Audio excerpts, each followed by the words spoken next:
안녕하십니까. 뉴욕일보 뉴스포커스입니다. 12월 8일자 미 주요 일간지 살펴봅니다. 먼저 뉴욕타임즈입니다. 뉴욕타임즈는 A1면과 A16면에 연이어 캘리포니아 샌버나디노 테러 사건의 범인 부부가 둘 다 극단적인 것으로 보이며 테러 공격 전 사격장에서 총격 연습을 한 것으로 드러났다는 FBI 조사 결과를 게재하고 있습니다. 그동안은 아내 타시폰 말릭이 페이스북에 이슬람 국가에 대한 충성을 맹세한 것으로 알려지면서 말릭이 미국 태생의 남편을 테러로 끌어들였다는 추측이 많았었는데요. 이번 FBI 조사 결과는 이와는 사뭇 동떨어진 것이라고 뉴욕타임즈는 밝히고 있습니다. FBI LA 지역 관할 부감독인 데이빗 보디치는 이번 조사에 따라 두 사람 모두 극단적이었으며 이 같은 성향은 꽤 오래전부터 가져왔던 것으로 보인다고 밝혔습니다. 이어 보디치는 또한 이들 부부가 테러가 발생했었던 샌버나디노 인근 지역과 LA를 넘나들며 사격 기술을 연마해왔다고 덧붙였습니다. FBI는 현재 조사가 캘리포니아에서 파키스탄, 사우디아라비아 지역까지 아우르고 있으나 두 사람의 정확한 테러 동기는 밝혀지지 않았다고 전하고 있습니다. 또한 아내 말릭이 1년 동안 공부한 파키스탄 뮬탄시에 위치한 여성을 위한 보수적 성향의 이슬람 학교인 알후다 센터는 이슬람 활동가들이 훈련하는 곳으로 알려졌으며 이곳은 무슬림이 세계를 이끌어갈 운명에 있다고 가르친다고 전문가들은 전하고 있습니다. 그러나 전문가들은 알후다의 세계관이 여성을 좁은 관점의 원칙을 갖게 만드는 것은 사실이나 말릭을 테러로 이끌었는지에는 설명할 수 없다고 덧붙였고 알후다 대변인인 차드리는 말릭의 행동은 개인적인 것이었다는 입장을 밝혔습니다. 뉴욕타임즈 A14면 소식 전합니다. 뉴욕타임즈는 A14면에 대중에게 가한 총격 사건 후에 엄격한 총기 규제를 실시하고 있는 스코틀랜드를 소개하고 있습니다. 뉴욕타임즈는 미국과는 달리 스코틀랜드에서는 대중을 타겟으로 한 총기 사건이 발생한 후에 이를 계기로 총기를 엄격하게 규제하는 법안을 이끌어냈다며 스코틀랜드의 총기 규제 스토리를 게재하고 있습니다. 뉴욕타임즈는 스코틀랜드에서는 1996년 대중을 향한 총기 난사로 초등학교에서 16명의 어린이가 사망하는 사건이 발생한 이후에 다음에 브리튼 정부는 개인이 자동 무기와 권총을 소지하는 것을 금지하는 법안을 만들었다고 전했습니다.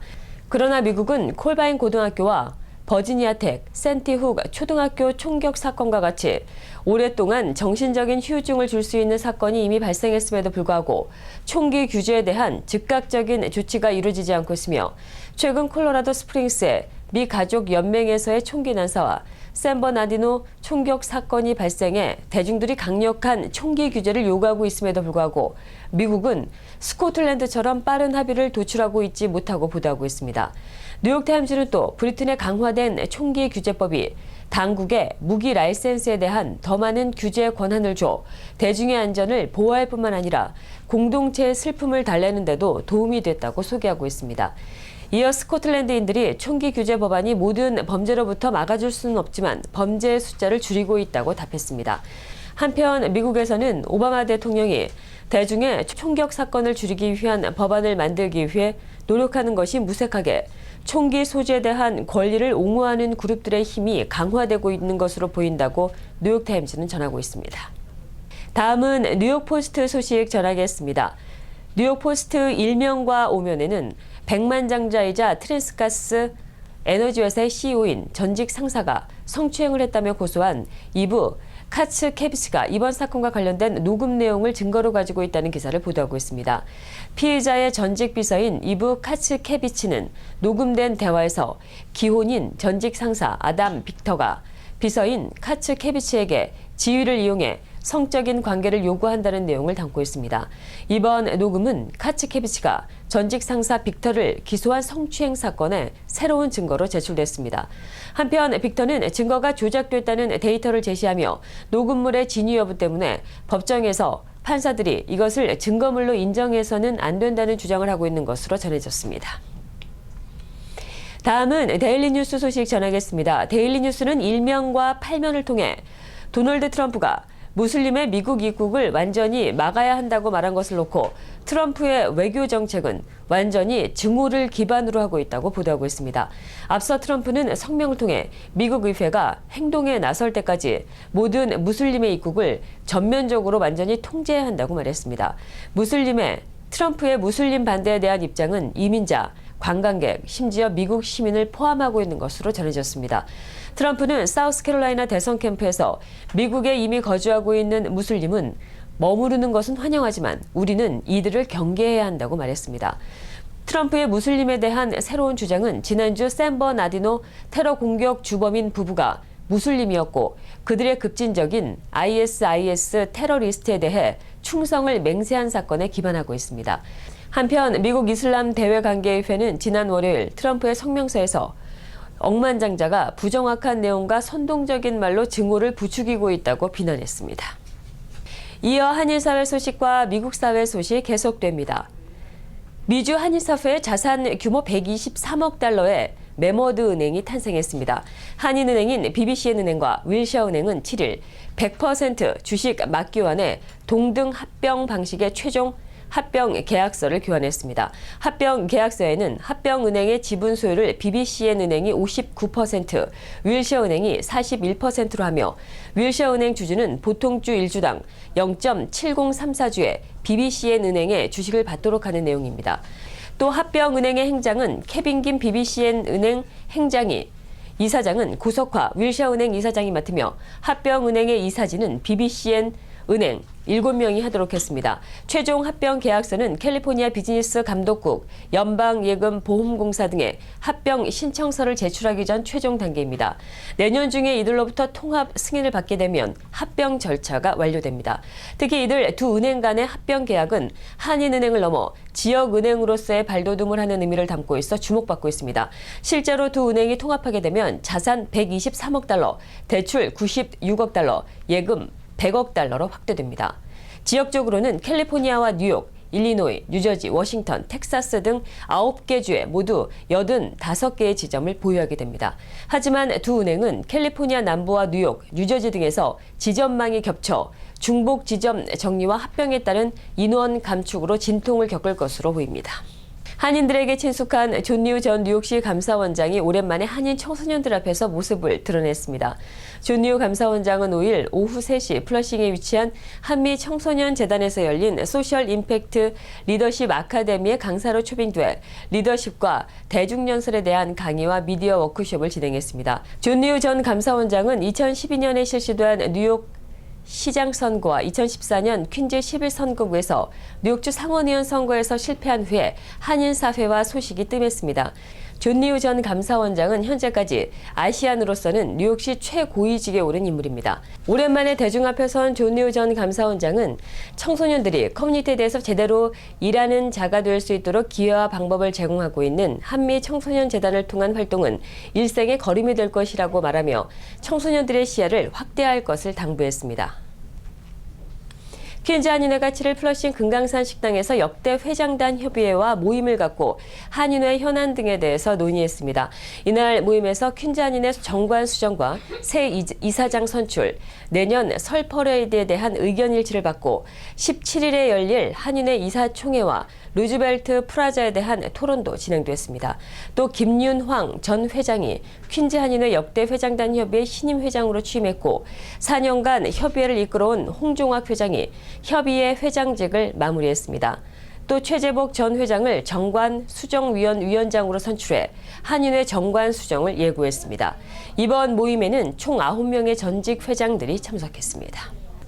뉴욕 가정상담소가 11일 뉴욕 가정상담소 청소년 지역 프로젝트 팀의 프로그램 참여자 시상식을 갖습니다. YCPT라 이름 지어진 이 프로젝트 팀은 지역사회에서 일어나는 가정폭력과 성폭력, 연고자에 의한 학대 등을 예방, 근절하고 폭력이 없는 사회를 만드는 일에 관심을 갖고 있는 지역 고등학교 학생들의 모임으로 이 시상식은 청소년들이 지난 한 해 동안 가정폭력 근절 주창을 위해 열심히 일해온 것에 대한 감사를 표하고 그 공로를 시상하는 자리입니다. 이날 시상식에는 존 최 전 뉴저지 에디슨 시장이 참석해 학생들을 위해 연설합니다. 시상식에서 모든 학생들은 자신들이 참여한 시간에 대한 증명서를 받게 되며 그들 중 자격이 있는 학생들은 대통령 자원봉사상을 받게 됩니다. 뉴욕 총영사관은 1991년생 남성 중에 국외 여행 허가, 병역 의무 연기 허가를 받고자 하는 경우 올해 12월 말까지, 늦어도 내년 1월 15일까지 영사관을 방문해 신청해야 한다고 밝혔습니다. 만일 신청을 하지 않을 경우 병무청으로부터 고발 조치 당할 수 있습니다.